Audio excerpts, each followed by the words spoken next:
Izay ny amin'ny fiakarany vidiny ena fa totosaina nanomboka androany etsy amin'ny Colbert Antaninarenina ny atrikasa entina indrindra manatsara ny sehatry ny fanajariana ara-tsakafo ho an'ireo nosy kely andalam-pandrosoana ao anatin'ny ranomasimbe Indiana sy ny ranomasimbe Atlantika. Marka Antoine no mitatitra izay vaovao izay.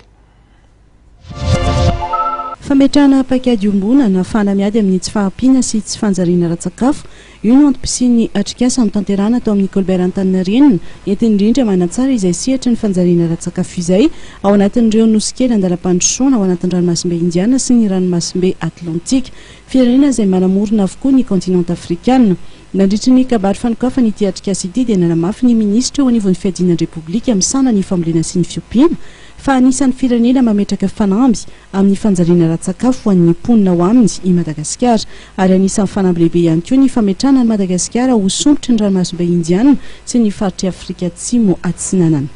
Mazava-dehibe an'ity atelier ity zany dia fifanakalozana traikefa aloha voalohany indrindra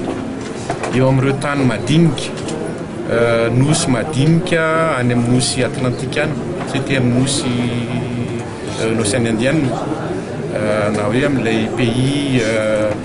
état insulaire développement le izy zareo moa sady nosy madinika no tsy dia manana velaran-tany midadasika ahafahana mamokatra sakafo, nefa tsy maintsy miezaka izy mba ampisakafo ny mponina ao aminy sy hanao zay tsy hoe mampisakafo fotsiny fe mampisakafo fa fanjari-tsakafo nutrition. Itsika eto Madagasikara dia fantatsika fa anisan'ny fanamby lehibe zay nentin'ny filohan'ny repoblika dia ny sopotra aty amin'ny faritra ranomasin'ny ranomasimbe Indiana, Océan Indien zany itsika eto Madagasikara, ary zany fanamby zany dia tohanany sehoina ny vompony nosy aty amin'ny Océan Indien ao anatin'ilay programme atao hoe presanina le izy. Ka eo amin'ny fanakalozana an'izay ary manana programme efa voarafitra tsika dia afaka zany manampy an'ireto nosy madinika reto tsika amin'izany nosy madinika izy nefa mandroso amin'izany paikady sy programme zany, ry zareo koa afaka manampy antsika hoe inona ny traikefa rananany amin'izany fiatrehana ny tsy fanjarian-tsakafo sy ny ady amin'ny anoanana zany.